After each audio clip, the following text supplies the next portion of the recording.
So I thank you so much for following the stream and watching me get killed over and over again at games that I'm at best mediocre at. I wanted to take a second to introduce you to Nathan Ross. Yes. I keep getting him mixed up with Smith, and it's kind of been a joke in the office now.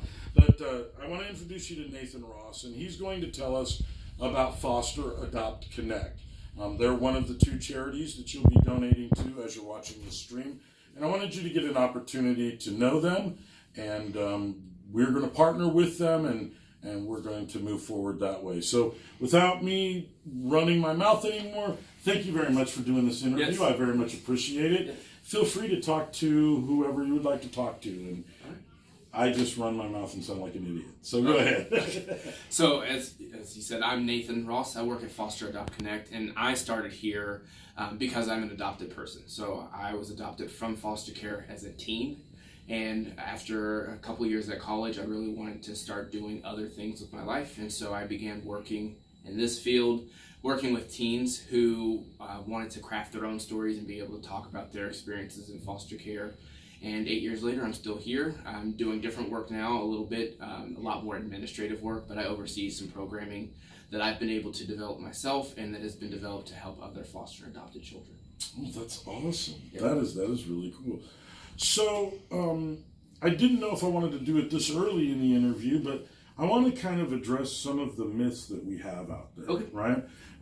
I'm a big fan of the CSI and the NCIS, and it breaks my heart when I watch these shows, and at the end of the show you find out that the bad guy, the serial killer or whatever, Yes. turned out to be, he was in foster care, and, Yes. and it's almost assumed that you have this situation where that type. Can you please address that for us and and if you know of myths that are out there that we don't know about, such as, I'll define another one, this idea that foster parents are getting rich fostering children. I happen to know for a fact that couldn't be further from the truth. So I'd like you to address some of those, and if you have any, there's some myths that are prevailing myths, go ahead and address those and tell us about that. Tell us what it's like from this side of it. Yeah. The media sensationalizes the worst parts of everything, exactly. And of course that's what sells, but the reality is that being in foster care doesn't make you a criminal. Right. Kids who come into foster care don't come into care because of any fault of their own. They suffer from abuse and or neglect.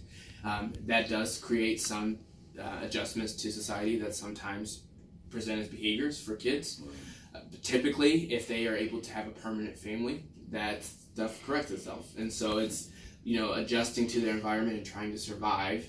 And when they have loving and supportive families, they're able to look and act just like every other child that you would see on the streets. And so it is a big myth, and it scares people away from wanting to foster. And the reality is that kids want to be loved. They want to be functioning members of society. They want to be like their peers. And so we don't help that come about when we perpetuate cycles of or stereotypes of criminal behavior and things like that. With the issue of foster parents making lots of money, as you said, that's just so not true. Lots more people would use that as a career if it were the case. The way that the system is set up is to reimburse foster parents for the act of caring for other children. It's very expensive to try to raise a child from birth to 18, talking hundreds of thousands of dollars just for one child, and the reimbursement rates don't come anywhere close to covering that expense. And so what they're getting essentially is like what you would give a teenager for babysitting a child in a night. You're not making money off of it. You're not getting rich off of it. It helps a little bit in certain areas, but it's not going to be your bread and butter. Anyone wanting to have an adequate lifestyle is going to have other employment sources as well. Exactly. Yeah. So what does FosterAdopt Connect actually do? Yeah. Let's talk about the history, because this used to be MFCAA. Yes. It's now FosterAdopt Connect. Yes. Why the change? Not that that's really a big deal. And then let's just kind of talk about the history. Yeah. So we started out as Midwest Foster Care and Adoption Association because we were very much Jackson County, Missouri, where we're located. We were located there. And so all of our work was around the greater Kansas City community for foster and adoptive parents, and it made sense. As we've grown as an agency and our branch offices have expanded out past the greater Kansas City area, we realized that we needed a name that would give us the recognition of being broader than just greater Kansas City, especially as we got into other states and started to be recognized in other parts of the country. And so we went to FosterAdopt Connect because it captured all the aspects of our agency that are important. We want to be able to help children and foster parents. We want them to find permanency through adoption. And we want to be able to connect parents and children to resources and supports that are going to help them thrive. And so as an agency, we have a lot of different programs that are geared around permanency for children. And so we want kids to stabilize, whether that's through our licensing program where we help foster parents go through the process of becoming professionally licensed parents, or if it's through our Community Connections program, which works with young people who are aging out of foster care and helping connect them to their community so that they thrive and so that they don't end up an NCIS or a CSI statistic. And so we're helping them find employment, find housing, get off the streets, learn how to drive, things like that. And so as an agency, we find gaps in services, and if there's a gap and we can fill it, we create programming to address that. I got you. So you work with both the parent that wants to foster or adopt, and you work with the child that is in that particular system. Yes, through our programs, every person that's touched by the foster care experience and community has a place that they can receive services here. Now, how does that come about? Let's say, for instance, an agency goes in, recognizes that a child needs to come out. Yes. It's midnight. Yes. And we need to find a place for this child because the parents are being, whatever's happening with them. Yeah. And that child has been recognized, the environment has been recognized as a place not conducive for that child right now. Right. And so they remove the child from the home. Yes. Tell us what happens after that, and how do we at FosterAdopt Connect, how do we play into that? Yes. So the experience of coming into care for a child is one that's very scary, and it's also scary for the birth parents because, especially for the child, you don't know that you're about to go into foster care. You have strangers coming into your home and telling you that your environment isn't safe, and they're going to put you somewhere with a safe environment. And so that's a very scary process, and it happens very quickly because there are lots of pieces that have to be met, and there are lots of check marks that have to happen. And so for a kid, you might get picked up by a police officer, by a social worker, taken to a shelter, taken to a hospital, taken to be to have investigations done. And then they're trying to find placement for you. So they might put you in a foster home for the night. They might put you in a shelter for a night. Where FosterAdopt Connect comes in that process is through our program Sammy's Window, which has a clothing closet and a food pantry. And so if a child is picked up at midnight because it's found that they're unsafe in their current environment, a parent can call us during business hours and say, hey, look, I have this kid. I'm not going to be able to get clothing for them for a weekend, or I don't get paid until Friday. I need help. And they can come up here, they can get clothing for that child, they can get food for their family. We help supplement what it takes to care for a child in their homes anyway, but especially in those emergency type situations. Additionally, we are looking at programming that's going to help that child stabilize. And so if a foster parent has this child come into their home and we're seeing that it's not looking like the birth parents are going to be able to do what they need to have that child stay successfully in their home, that child might become eligible for adoption. And when that happens, our advocates and our licensing professionals might work with that foster parent on adopting that child. And so having their home studies submitted, being able to talk to the professionals and say, I think that I would be able to provide a permanent home for this child that's safe and loving. And so we also can come in on that avenue as well and provide some supports because it's a scary process. And so sometimes you just need people in your corner who are going to go and say, yes, as professionals, we also vouch for this person. This is what we can tell you that they do. This is what we can tell you that they have. And this is also how we as an agency are going to wrap around and support them. That is truly awesome. So as you were talking, I was remembering a myth that I had dealt with personally when my wife and I first got into, got into the foster and adoption scene, as it were. One of the things that and having been adopted and been in the foster system and been on that side, kind of talk about this after I explain where I was at. When I walked in and I got to meet my first set of foster young people, and they were teenagers, a couple of them were teenagers, and it was a friend of ours that had invited us over, and we had dinner. And one of the myths that I walked into this with was that these children are being, quote unquote, ripped out of these homes that they love and can't wait to get back, and they're basically just surviving this moment with these the foster parent. And as I talk to these young people, and I'm very open, I love teenagers, man. I could spend all my time talking to teenagers. And I kind of shared that with them. And one of the young people is a young girl. She was about 14 or 15 years old. And she says, oh, no, honey, it's nothing like that. I've learned more in the 3 months that I've been here about being a woman and being an adult and being a person that is actually going to be able to provide for my society, be a part of my community in the 3 months I've been here than I ever did with my birth parents. We are not in a hurry to go running back to that. We want to see our parents succeed and be able to take us back in. But it is not that kind of... So that was a myth that I walked in. I think a lot of people, I've talked to a lot of people, and I think they believe that too. That there's this idea that these children, they want to go running back into these homes. And yes, they want mom and dad. They want to be with mom and dad. But they also, many of them at a certain age or older, they recognize this may not be the best environment for me. And I'm not in a hurry to go running back there. I am in a hurry to go running back there once mom and dad get it together. But for right now, this is a good place for me. Talk about that. Speak about that from that side. Yeah. So statistically, many children actually do want to go back home. Right. That is something that we have seen through research and through working with young people. What I think that you also spoke to it clearly. What they're wanting, though, is that connection to birth parents. They're not necessarily eager to go back to the environment that they came from. I know as a person that was in foster care as a teenager, even through the circumstances that led to me coming into care, I still wanted that connection and relationship with my birth parent, with my birth mother.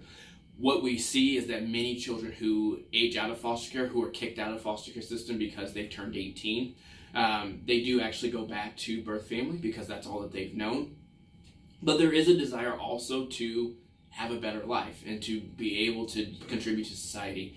For children, typically, they want to be able to have that better life with their birth parents. It's being able to have that culture, being able to know where you come from. You are with your friends who grew up in their birth families, and you hear all the stories that they tell about when they were younger, and their parents talk about the things that they've done or that they did that got them in trouble or that were cute, or they can see the traits that mom and dad have that they share. And so when you're in foster care, you do lose out on that. You might have a parent, you will have a parent that loves you and that takes care of you, but you're not able to share in the same type of stories as your peers are. And so there is that want to just have those roots and to know where you come from. But kids also want to survive. They want to be able to thrive and do well. And so it's, as a community and as an agency, we really promote helping parents when they can bring their children back home, but also understanding that what's in the best interest of children is to be able to have loving and supportive homes. And sometimes birth parents aren't able to do that. And when that's the case, how do we help them find a more permanent situation with the family who, though they might not be able to provide this is the trait that I have that you have, they can provide them with a wealth of other experiences and knowledge that do help make up for it. Exactly. So there's three people that I would like you to look at, right? Talk to these three people. There's three different people.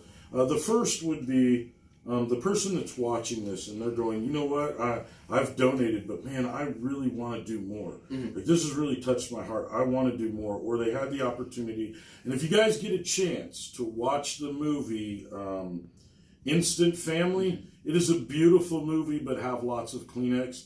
It is, my understanding from everyone that I've spoken to, it is the closest thing to what it's really like to be a foster and adoptive parent. I highly recommend it. It's funny, but it's very touching, and there are moments when you will cry. You will see things that you just blow you away, and suddenly you understand something you didn't before. I highly recommend that movie, but when I walked out of that movie, I was like, I'm not doing enough. I want to do more. And so I want to talk to that person. I want you to be able to talk to that person and say, here are the things you can do. If you're a young person, if you really want to get into this type of field, here's how you go about it. So that's the first person. The second person would be the adoptive and foster parents that are going through that right now.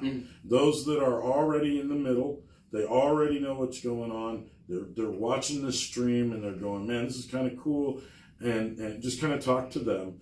And then let's go with those two for right now. Okay. And the third one has escaped me as I'm talking. Okay. So if you would like to look directly at them and say, hey.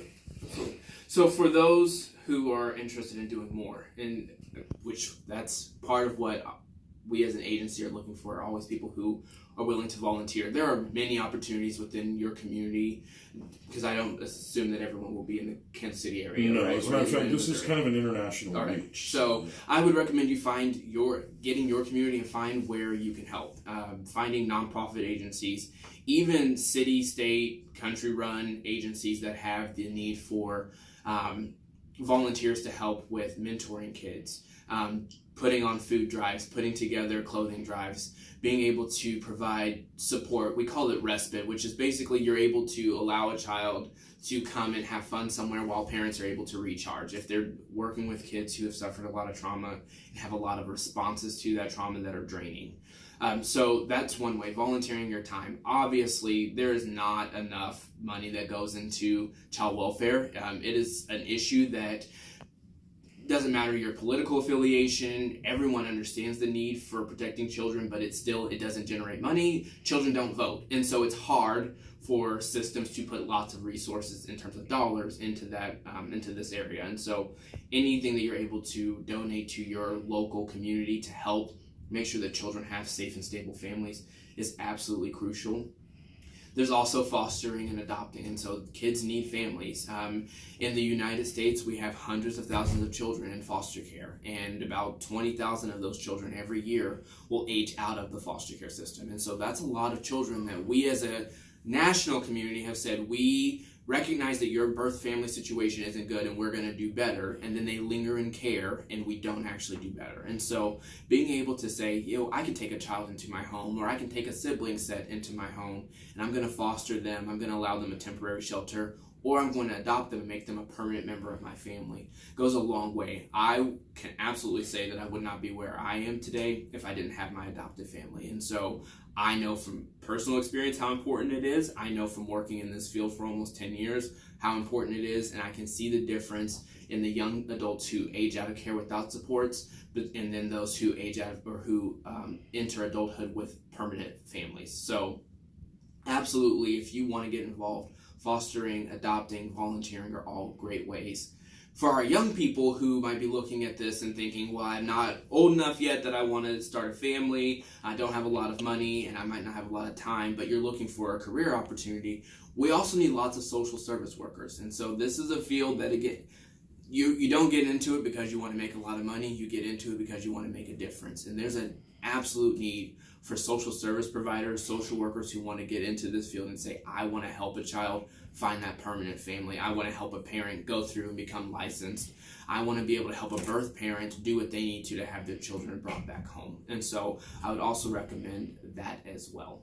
And then the second group that the parents that are currently going through, whether it's a same-sex couple, whether it's a traditional family, those families that are going through that. And I mean, also, as you're speaking to the parent, also speak to the young man or woman that are already in that family that are looking at, I'm going to have a brother that isn't biological. So kind of talk to them as well. To the whatever you would say to them. Right? To the adoptive parents and the foster parents, I mean, the first thing I want to say is thank you. We, as a person adopted from care, I know how much work I was for my foster parents when I first came into their home, because it was a completely scary and new environment for me. And so I'm so thankful to know that there are people out in the world who are going to put in the extra work, who don't necessarily have the biological connection that you have with children that you birth, but they still want to put in the time. They want to get to know the kids. And so I just thank you all and ask you to continue doing that work. I know that it's extremely important, but I also know that it can be very exhausting. You have a whole system of people who are in your business when you decide to become a foster and adoptive parent, and sometimes that can seem invasive, and there's a lot of people telling you how to parent and when you can parent, and that can also seem intrusive. And so thank you so much for sticking through that. Know that you are making a difference, even if the child in your home can't say thank you today. That it doesn't mean that you're not making a difference. I was in my 20s before I recognized all the work that my foster parents did and then my adoptive parents did, and was able to thank them. And so it takes a little bit, but can't continue to do that work. And then for the kids who are already in the home, so you, especially birth children, because I hear from birth children a lot that it's scary.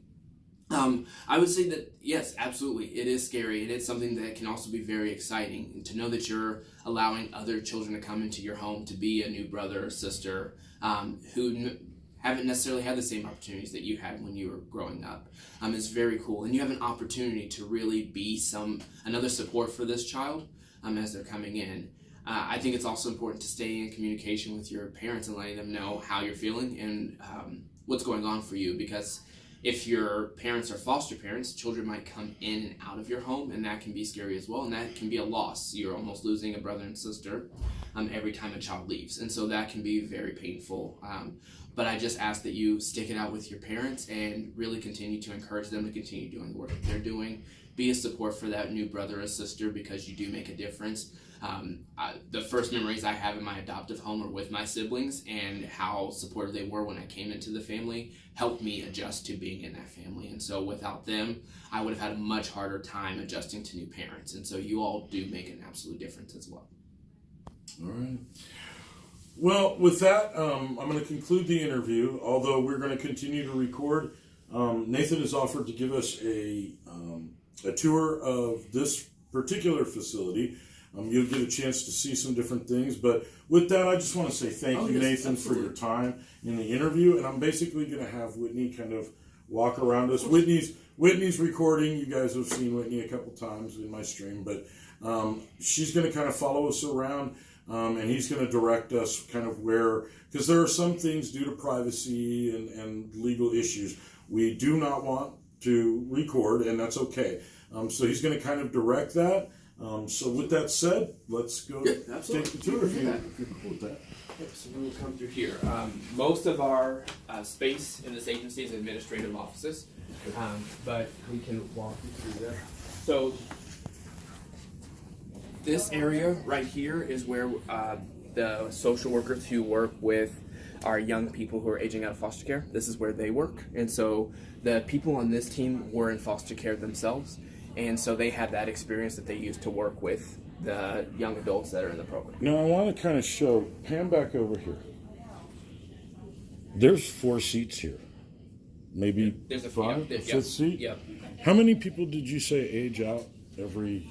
In our country, in the United States, about 20,000. Okay, and these 5 people are trying to deal with how many? So we serve about 100 young people a year in our area, in our greater Kansas City area. And so we are local to this region. And so we work with those who are aging out of care in the greater Kansas City area. Okay. Or who are in care in the greater Kansas City area. But this is a program that's very unique. It is not everywhere. And so we have 5 individuals working with a couple of 100 kids, whereas we know that there are 20,000 kids who could use it. Right. So the need for more support and programming is definitely there. Okay. This is our advocacy and training department along here, and so these are the people that work with foster and adoptive parents to get the resources that they need and the services they need. To be a foster parent, you have to go through a lot of training, and so these are professional parents. These aren't just people that are picking up off the street and saying, hey, we want to put kids in your home. These are professionals who are coming in and saying, I can take care of kids. I understand that not only the need and the passion, but I've gone through the training, I receive services. And so our trainers are also foster and adoptive parents, and so they're able to provide that peer-to-peer support, which is in a lot of the programming that we do here. We want to be able to provide that peer support because we know that when you live the experience, it makes it a little easier to connect with those who are needing assistance. And so that's this group here. And so again, these are just other administrative offices along the way. The person for this area isn't here, so we'll continue walking. But one of the programs that I briefly mentioned that we do is working with birth families. And so the person in that office works with birth parents and to try to get their kids back into their home within 90 days. And so this, she's called a family liaison. She works intensively with mom or dad to address the needs that brought the children into care, and then works to, again, get those kids back home. Then this area right here is a very big part of the agency. This is our licensing department, and so these are all the people who work with those who are wanting to become licensed foster parents, and then who become licensed foster parents. And so they spend lots of time going into these people's homes and asking questions and providing support and getting them set up with training and making sure that they have everything that they need to be able to care for the kids that come into their home. Gotcha. And there's normally more than us here. Everybody Yes. went to lunch. So just so you know, Yeah. this is Now, usually full. is your name Lee? I am Lee. Are you okay to be on video? Yeah, No. he's recording. You spoke up, Lee. My name's Jeff. It's nice to meet Hi, you. Jeff. And I'm a Twitch streamer. I stream games online. I'm more of an entertainer than anything else. And this weekend we're doing a charity stream for people that would like to donate. And so we've done an interview with Nathan, and he's kind of showing us around.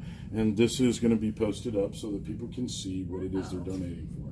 So thank you for being a part of it, Lee. And what's your last name? Jeff Bass, like the fish. Okay. B-A-S-S. Okay.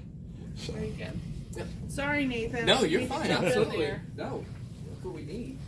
And so I'm going to peek here real quick. All right, you come through here. We won't go in, especially because you have the camera. But this is you can take a quick snapshot because it doesn't look like any children are in the view. But this is our Family Connection Center. And so we have children who live in this shelter for up to 30 days while we're trying to find them a more permanent family situation. And so they are able to come here and have a mostly family-like situation. And so for our parents who are working with the liaison to get their kids back in 60 to 90 days, their children live here, and they are able to come and see them as often as they want between 8 a.m. and 8 p.m. every day. So while we're hanging out in here, is there any chance you could go see if there's an empty room we could look at so I could show them kind of what they're seeing? While you're doing that, I'm just going to kind of talk. So as you guys see, I mean, there's a lot that goes into this. There's a lot of people that work in this. There's a lot of, I mean, they have to pay for all of this stuff. If Whitney, come here. If you look out here, never mind. There's kids out there playing. I don't want them on camera. But they've got a whole playground back here, a backyard that they can play basketball. I'm seeing, if you take it just enough, you can kind of get an idea of, some of the playground equipment without there being, any concerns. So give you an idea, right? But all of this costs money. All of this, nobody does any of this for free. And so when you donate, that's where your donation is going to. It's buying tickets, it's buying chairs, it's buying equipment, it's paying for the people that have to do this work. People that are cleaning up, everybody from the janitor all the way up to the CEO. That's where that's going. And I know for a fact the CEO of this particular company doesn't make a whole, she's not some rich CEO that we can all get mad at, right? She's down to earth like we are, trying to take care of these children. So Nathan has come back. Let's go ahead and go back to that. And so we'll have to film on like a straight shot because there's some kid information on our walls. So just like film for down the hallway. I'm gonna take you Straight down the hallway, nothing on the sides. All right, thank you. So this is our Family Connection Center. And again, for those who are viewing, sorry, but we have confidentiality, so we can't show kid information. So we're not gonna be able to give you the full tour. But this is one of the rooms that our children can stay in. And so we don't use the whole space the whole time, but this is where our infants can go. And so they're able to sleep in here. And then as we have the beds or the cribs needing to be used, they'll put bedding together and stuff for them. That works. Okay, and so Awesome. then we Thank try you to very do, much. we try to do an open layout, and so we can also, you can snap this area as well, as long as you, again, don't I'm hit gonna the let board. you talk to them. Yeah. I'm gonna talk to them. Okay. And so this is the open playroom area and dining room, so that kids can have, again, a more family style living situation. And so this is another area where they hang out. This particular charity. Would you guys be interested? Could I ask you just two quick questions, maybe? Yeah. Would you be okay with that? You're going on camera? Oh. Okay. So, Whitney, my name's Jeff.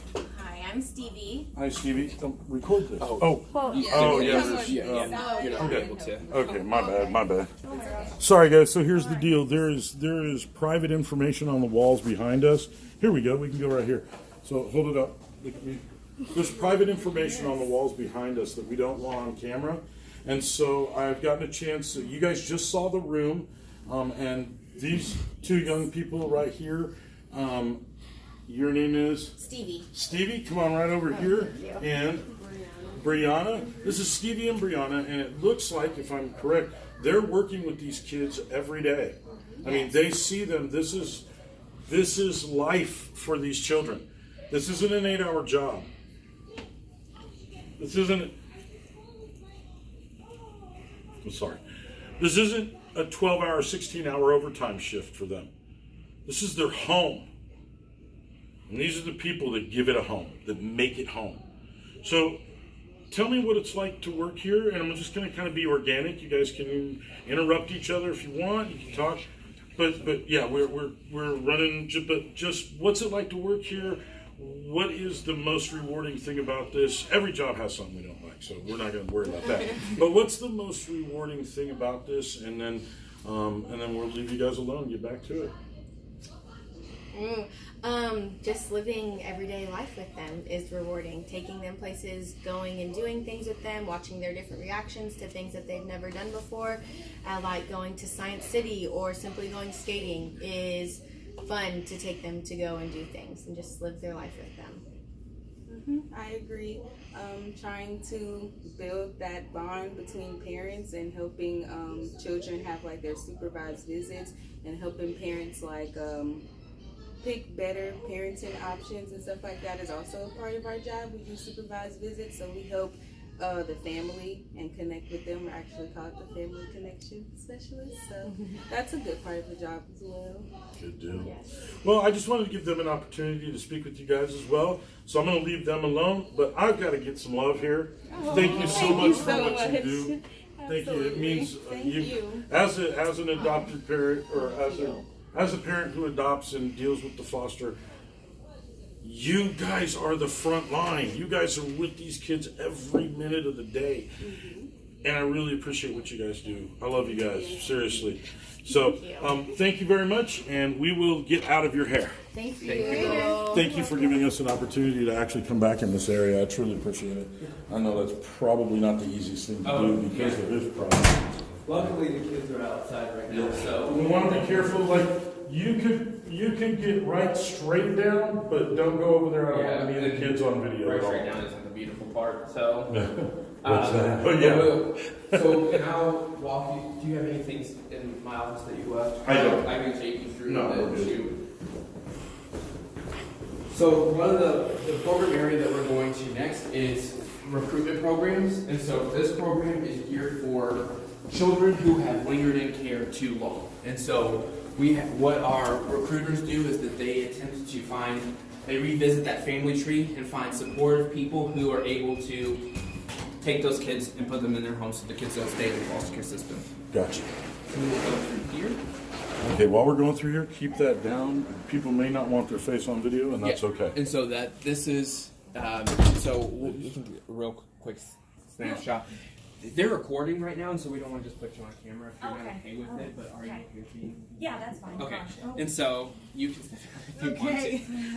So this is Jennifer Townsend, and she's the supervisor, the director over the recruitment programs, and so Do you want to quickly talk to them about? Yeah, sure. I supervise 2 recruitment programs. One of them is 30 Days to Family, and that individual works with families to get children placed with safe and appropriate relative or kinship, so like family, friends, or old teachers, Right. as quickly as possible after they come into care. So they come into foster care, and they're trying to place them really quickly with grandmas, grandpas, aunts, uncles, and we try to provide at least 3 safe and appropriate placement options because we see that there are increased, child well-being, less placement disruptions, all sorts of good stuff if we can get kids with people that they already know and who already love them and all that sort of stuff. So that's one program, and then our other program is Extreme Recruitment. It's very similar, but it's for children who have already been in foster care for way too long. They're not reunifying with their parents, and they need an adoptive resource. These kids are usually our older kids, part of a large sibling group, have significant, behavioral needs, mental illnesses, things that make it even tougher to find permanency. Right. So we work with them and a full-time private investigator who was with the Kansas City Police Department for over 25 years as a detective to, again, really focus on trying to find a permanency option within the biological family. And if we can't do that, then we still are looking at our current foster community or doing websites, and so that's pretty good.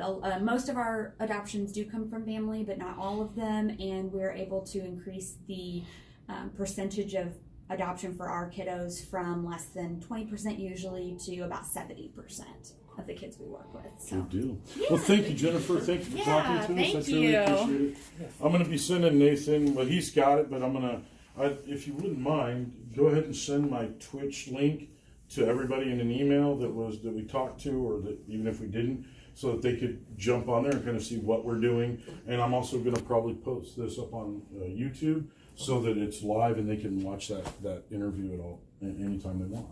Oh, great. But thank you, Jennifer. Yeah, I appreciate it. So this is the rest of the program that she supervises. And so we just have some training rooms here. Through this area. You go ahead and show those. I don't know about. And so the last little Pull space out a little bit. There you go. There you the go. last little space that I'll show you will be one additional program, and then we will be. And so this area serves. This is our Chief Operations Officer, Jennifer, and so she's our second in Jennifer, how are charge you? here.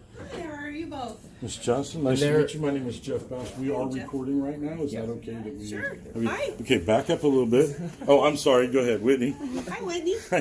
Okay, go ahead and back up a little bit. Get both of us in the shot. Tell me where you're from. I'm actually, my daddy was in the Navy, so I'm kind of from everywhere, but we live out in Independence, Okay. or out more toward Fort Osage area. And I'm a Twitch streamer, and this weekend I'm doing a charity stream to raise money for FosterAdopt Connect. Well, thank you very And much. so we wanted to get an interview in, and Nathan was kind enough to give us a kind of a tour, so that I'm going to post it raw. Just you're going to be able to watch it just like we recorded it, so there's never any question of, oh well, I didn't really mean that. He kind of moved my words around, or I don't want there to be any kind of feeling of that. So Jennifer, what would you like to say to our viewers that are watching? These are people that are donating, and it could be, the demographic is literally off the charts. I mean, we have anywhere from 10, 11-year-olds all the way up to 35, 34. I'm 48 and I'm a streamer, so that gives you an idea. I mean, it's just across the board. How did you hear about us, or how did you get interested in our organization? Actually, we adopted, our youngest daughter is adopted, and we're in the process of adopting, or trying to adopt maybe our youngest son, or who will be our youngest son. But we got into it, my wife got into some foster care loops on Facebook, and a lot of the people recommended talking to you guys, getting connected with you guys. And so my wife made some friends through that too, and it just kind of blossomed from there. Oh, that's wonderful. So, Well, thanks for your support. we appreciate what you do. I mean, I'm surprised I haven't cried a whole lot more on camera. I'm just going to go outside. I'm going to turn the thing off, and I'm just going to sit in my truck and cry. But it just, I mean, thank you for what you guys do.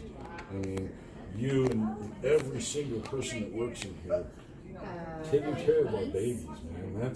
Is there anything